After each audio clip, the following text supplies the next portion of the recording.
Assalamualaikum and a very good day to everyone. We are from Group 4. We will be presenting on the Marginalist School of Thought. Our group consists of 5 members, which are Adam Wafiq bin Abu Bakar, NORASYIRAH ADIRA binti NORDIN, ZAWANI binti ZAKARIA, YEONG, and NURFITRI binti SUWITA. We will be discussing on the Marginalist School 5 major questions and contributions of William Stanley Jevons, Antoine Augustin Connet, and Francis Y. Edgeworth in developing the ideas of that school. Without further ado, let's proceed to the slide. A brief introduction to the Marginalist School. Jevons and Menges' book about their theory, The Marginal Utility Theory, which they have developed, was published in 1871, also marking the beginning of this school of thought. This theory is frequently applied by economists to economic analysis. Before Antoine Connet and Jules Dupuit, there were a number of pioneers who already applied this theory. Additionally, second-generation theorists like Edgeworth and Clark exploited this notion to advance their own theories. This kind of thought has evolved into neoclassical economics or modern microeconomics. In this assignment, we will be discussing about 5 major questions and contributions of Connet, Jevons, and Edgeworth in developing the ideas of that school. Even a century after the Industrial Revolution, there were significant social and economic challenges in the early periods of marginalism, which made the economy during that time exceedingly unstable and weak. Despite the sharp surge in productivity, there are also more poor people than ever before. It is quite unusual that while living standards are rising, money and income are distributed unequally among the people, which causes economic dissatisfaction. People no longer can independently sustain their standards of living due to the unpredictability of business fluctuations. Communities like farmers and their laborers had to migrate to cities to find jobs.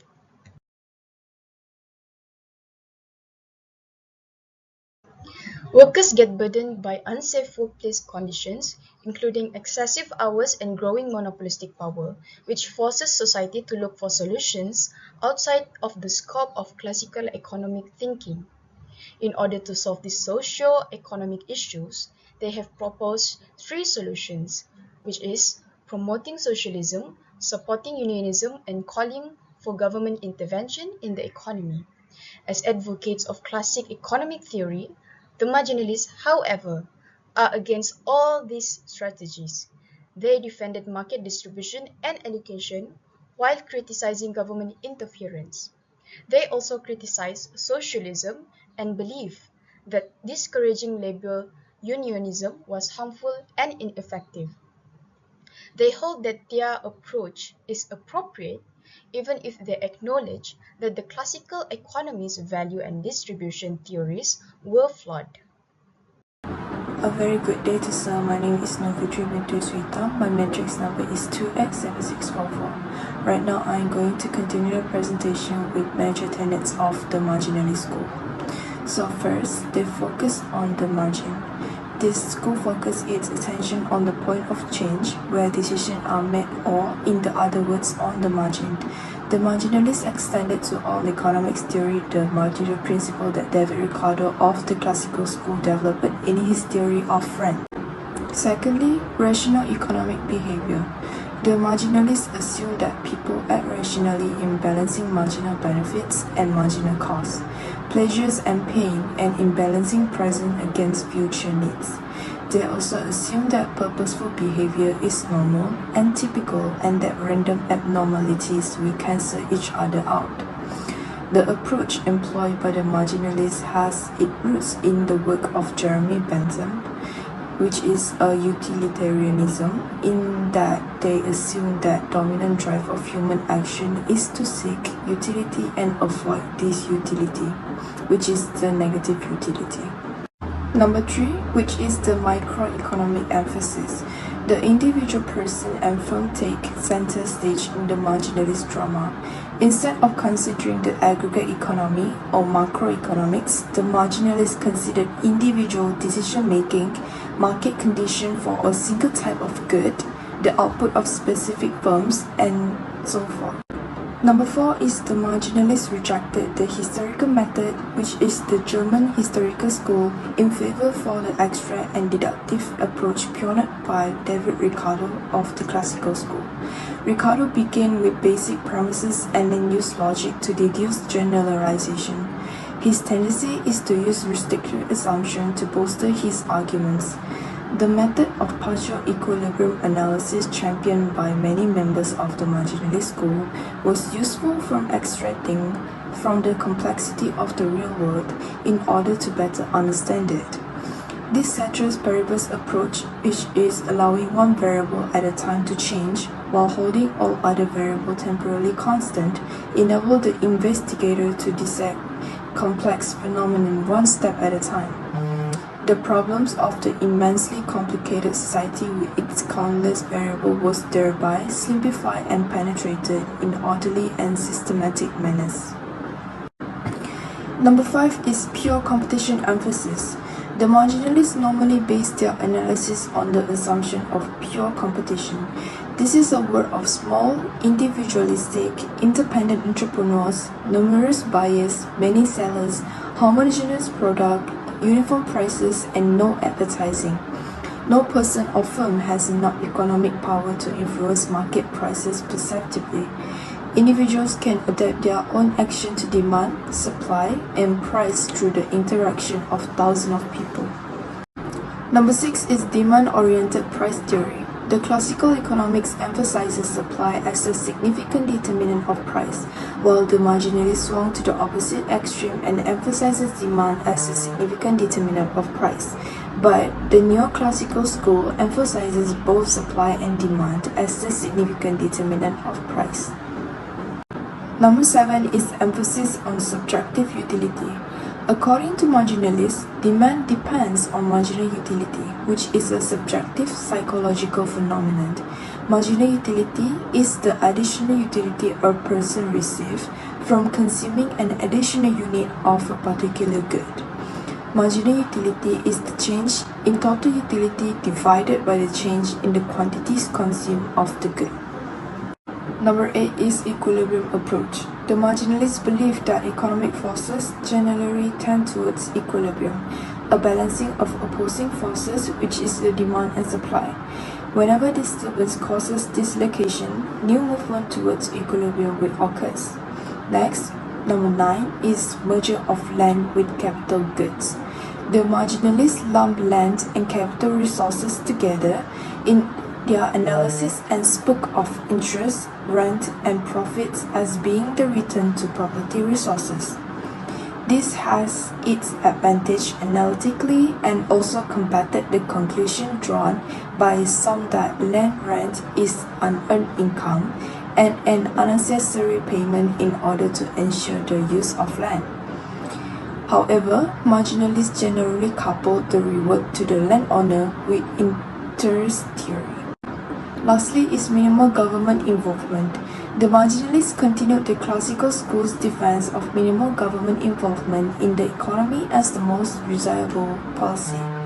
In most cases, no interference with natural economic laws was in order if maximum social benefit were to be realized. That is all for my part of the presentation. I will now pass the presentation to the next presenter. Who did the marginalists benefit or cease to benefit generals of the people by increasing understanding of how a market system allocates resources efficiently and promote economic liberty? Workers, which equal to their contributions, and marginalists helps the proletarians, merchants shout for the revolutions. Those who are researching who was interested in the sustaining the status quo, employer by opposing union and blaming unemployment on unnecessary high salary. Londoners landlord against attacks based on Ricardian rent theory. wealthy people's approach to government's involvement that will redistribute income. The Marginalist school was less useful of college in its times. First, development of new and powerful tools of analysis, adversaries, geometric diagram, and mathematical techniques. Second, fundamental assumptions in economic analysis, rather than leaving them in the background as classical economics did. Social economic analysis, useful for extracting from the complexity of the real world, enables the investigators to dissect complex phenomena one step at a time. Macroeconomic approach of marginalist complements macroeconomic approach. Macroeconomy may overlook many problems by viewing the economy as a whole. Conditions of demand influence the price of both final goods and factors of production. Classical economy emphasizes only on supply as the significant determinants of exchange value. My name is ZAWANI BINTI ZAKARIA and my lecture number is 286401. So for the next part is important economics. The first one we are going to talk about the Adrian Augustine Kenneth, and the second one is William Stanley Gibbons, and the third one is Francis Wright Edward.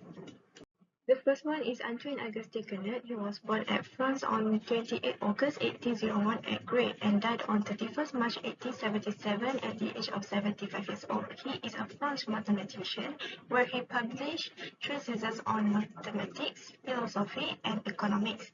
He also known as the first economist to develop a concise mathematical model, which is pure monopoly, duopoly, and pure competition. But his theory have been neglected after his death until Gibbons, Marshall, and Fisher continued it. There are two contributions towards economics by Kenneth. The first one is theory of pure monopoly and theory of duopoly. Because of that, he became a forerunner to the marginalist school because much of his analysis focusing on the rates of change of total cost and revenue function. Besides that, he also developed the earliest complete model of the derived demand for resources.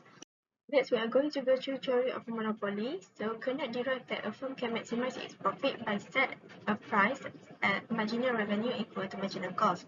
So, for example, a man is a proprietor of manual spring with assumption total cost and MC equal to 0. So, at this point, total profit will be maximized at quantity of output where total revenue is greatest and marginal revenue equal to 0. So, based on the graph, you can see that marginal revenue curve lies below demand curve. So the lower price applied to all little, not just the extra one that sold. Each additional unit sold, its own price will be added to total revenue. If extra unit not offered for sale, a price received on other litter would be higher. So the loss of this potential revenue must be subtracted from gain in revenue through the sales of extra litter. So a seller could charge 100 francs per litre, but only 65 litre will be sold and total revenue will be equal to 6,500 francs. Next, we are going to refer the second graph. Here we can see that monopolists will try and error until the price level is at 60 francs. So here buyer will purchase 200 litre of water and then the total revenue that a firm gets is equal to 12,000 francs. 12,000 francs is the maximum total revenue where MR equal to MC equal to 0. This can be said that profit maximization condition is fulfilled. If we notice on the graph, any price that's set below or above 60 francs, that will cause decreasing in total revenue. So, Kenneth extended his theory to the condition where MC is positive. Monopolists facing positive cost will maximize profit when TR minus TC at the level of output where MR equal to MC. These rules only applied in situations where numerous competitors exist. Next, we are going to discuss about the second economist, which is William Stanley Gibbons. He was born on the 1st September 1835 at Liverpool, and he died on 13 August 1882 at the age of 47 years old near Hastings, Sussex. This is due to the joint voice swimming. So the first one we are going to go through is his study history. So he studied at University College London, UCL, in chemistry and botany. But something happened on 1847 where his father's business bankruptcy occurred and he left his study. So then he took position as a surveyor for 5 years at Sydney, Australia. Then when he returned to England, he resumed his study at UCL. Next is his contribution. He is a professor of logic, political, economic, and philosophy. He became professor at Manchester and UCL too. He is historian of science and made outstanding contribution to development of index number. Then he also published several books of logic. Then he also invented logic machine. Here we can see in the picture is the logic piano that exhibit before Royal Society in 1870. Next, we are going to discuss about the value theory. Here, Jevon said value depends entirely upon utility, but value was determined by level, but an indirect manner by varying the degree of utility of commodity through an increase of limitation of supply. At the other side of the line, we can see that specific level of utility associated depend on the number of pearls that people presently possesses. Here, there are two beliefs come from the two person. The first one is Jevons, which is Marginalist school, believes that pearls have value because buyer get utility from them. But different beliefs come from Ricardo, that from classical school. So here Ricardo said that pearls have value because people need to die for them. Here we can see that the value of pearl comes because of the cost of production. So how value theory exists is begin with the theory of the law of diminishing marginality. Then our attention will turn to the related notion of rational, which is consumer behavior, individual and market exchange, and the optimal amount of work. Next, Jevons on value of theory. There are four of them, which is theory of definition, marginal utility, rational choice, the equi-marginal rule, theory of exchange, and the last one is Jevons on level. So the first one is law of diminishing marginal utility. So utility cannot be measured directly, at least with the tools at hand. So here, utility can be estimated only by observing human behavior and noting human preferences. Jevons do reject to compare the intensity of pleasures and pain among different people, but he accepts to compare utility of successive unit of a single good and marginal utilities of several goods. So here there are two graphs we can see. So the upper graph is the total utility graph where consumer receive from each quantity of commodity S, and the lower graph is the marginal utility graph where the change in total utility as each unit of the commodity is added. So when the commodity S is consumed increase, so marginal utility will be decreased. So it's equivalent to the Jevons final degree of utility.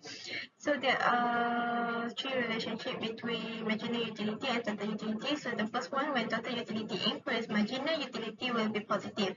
But when total utility is maximum, marginal utility will be equal to 0. And the last one, when total utility decrease, marginal utility will be negative. So the benefits of law of diminishing marginal utility, it can solve the paradox of diamond and water that have been puzzle of some classical economy. So I'm going to pass this presentation to the next presenter. In Jevons' theory of rational choice, he applied his concept of final utility. He stated that the consumer will spend on goods that ensure every dollar that they have spent has an equal marginal utility. And the more utility one good gives, the more consumer will buy that good. Assume that there are two goods with the same use and the same level of price. Here, diminishing marginal utility plays a significant role.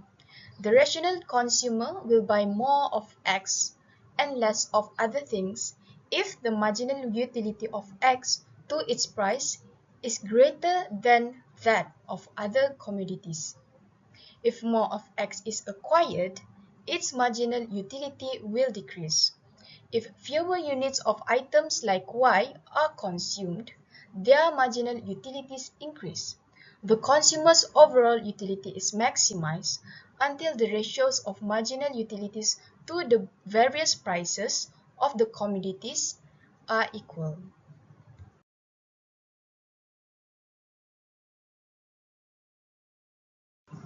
In order to illustrate the benefits of trading, Jevons also applied his maximizations of utility concept.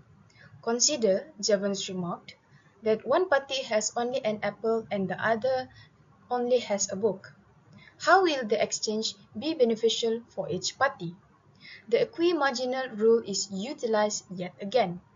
Party A only has an apple, hence the marginal utility of apple will be low in comparison to their price, whereas the marginal utility of book will be high in comparison to their price.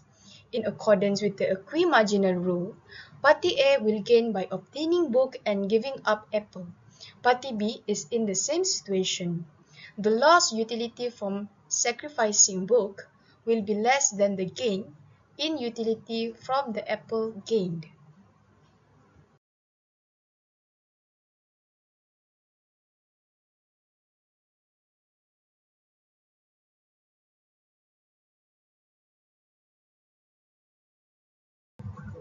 What is the point at which trade stops? The answer is the moment at which there are no more opportunities for utility gains through exchange, according to Jevons.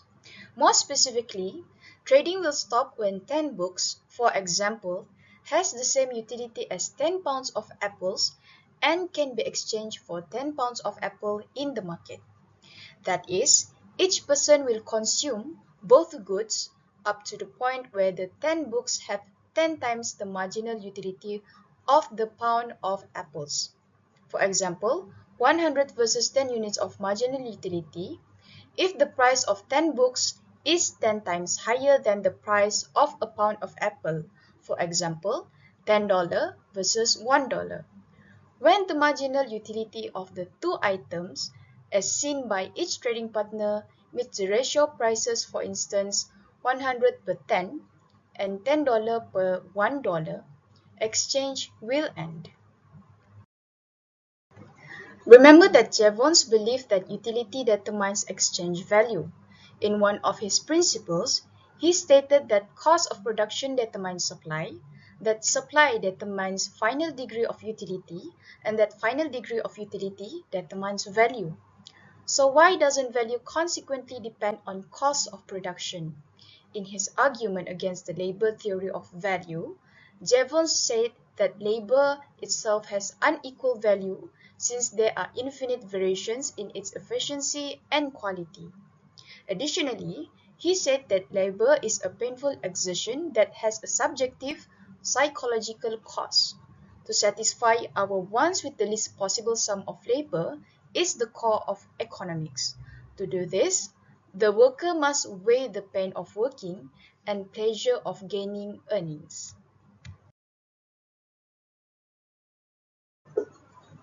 As seen in the illustration above, Jevons illustrated his theory of the optimal amount of work. Given a certain hourly wage rate, the product that the worker could be able to produce in a working day is represented by the line OX. The height of the points above the line OX measures pleasure of working. The height of the points below it indicates the pain of working. Labor is typically more unmotivated in the morning than in the afternoon until the worker becomes used to it. So, on the MDUW, which represents the marginal disutility of work curve, there is actually pleasures from working independent of the earnings. Between point B and C, there is neither joy nor pain there. However, above C, the discomfort, marginal inutility of additional labor increase. MUE, which is marginal utility of earnings, illustrates the marginal utility of the good, or, more accurately, the marginal utility of the earnings. Because of the law of declining marginal utility, it has a downward slope. The satisfaction from the money earned from the final unit of effort is precisely equal to the suffering from the labor at M, where QM equals DM. The worker will decide to work and earn the amount indicated by point M because, as shown by the two curves, working longer hours will cause more disutility than the additional earnings will increase. By looking closely at location other than M along OX, you should be able to verify that M is this person's ideal quantity of labor. A recapitulation of Jevon's thinking is in order. He believed that marginal utility is the determinant of exchange value. A change in exchange value may result from such factors as a change in people's relative preferences for commodities. When exchange value changes, the value of the labor used to produce the commodities also changes.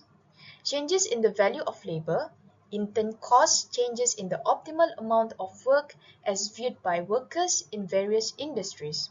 Therefore, asked Jevons, how can it be said that labor time is the cause of or even the measure of exchange value? Rather, the value of an hour of labor is determined by the final degree of utility of the product. Assalamualaikum warahmatullahi wabarakatuh. My name is Wafiq bin Bakar. My number matrix is 286283. Now I want to present about one of the important economists in Marginalist. He is Francis Y. Edworth.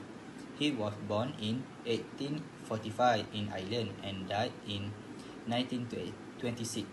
He attended Trinity College in Dublin and studied at Oxford University. One of Edworth's contribution to modern economics was his popularization of the use of mathematics within the disciplines. Next, Edworth his various contributions to the content of economics. Three in particular stand out. One, he originated the idea of unindifferent curve. Second, one of the first economists to discuss the pricing behavior of oligopolies. And also, he elucidated the difference between the average and marginal product. The indifferent curves show the various combination of two items that will yield an equal level of utility to an individual. Edworth drew his indifferent curves in figure 14.1 and used this graph to analyze an isolated exchange between two sole possessors of product, Robinson Crusoe and his right-hand man Friday. Friday has labor 2 times, whereas Crusoe has money 1 time. Friday, of course, desire some of Crusoe's money, and Crusoe desire to have the use of some of Friday's labor. The indifferent curves 1, 2, and 3 represent Friday's indifferent math, and the indifferent curves 1, 2, and 3 Roman represent Crusoe's indifferent math. According of this graph, he concludes that the price of Friday's labor in Crusoe's money is ambiguous and susceptible to negation. It will fall somewhere along line ABC. Why is this so? Edworth's answer is that at all points other than those on the line ABC, either Friday or Crusoe can add to his utility without lessening the utility gain by the other party. Point D show that Crusoe can reach curve 3 Roman at point A without affecting Friday's curve 1. On Friday's perspective, he can achieve higher utility at point C without affecting Crusoe utility on curve 1 Roman. The trader self-interest lead them to the contract curve. Friday 1 point C on the curve for his indifferent curve 3, while also prefer point A for higher utility. The contract outcome is uncertain, as any point on the curve may be unequilibrium. It will be determined by negotiation. Difference between the average and marginal product. Edward's idea of distinguishing between the marginal and average product is important. Notice that when total product is rising at an increasing rate, marginal product is rising and is above average product. When marginal product is greater than average product raise. When a number bigger than the average is added to a total, the average must climb as well. But once the total product raise at a decreasing rate, marginal product decrease, causing diminishing return. Marginal product eventually falls below average product, dragging the average down. Conclusion for this topic is the beginning of the marginalist school is dated at 1871. William Stanley Jevon and Carl Menger published their influential books on marginal utility theory. The marginalist school opposed the socialist ideology and government intervention in the economy. Instead, they re-emphasized the use of laissez-faire system pioneered by the classical school. Generally, this school sought to advance the interests of all humankind through promotion a better understanding of how a market system efficiently.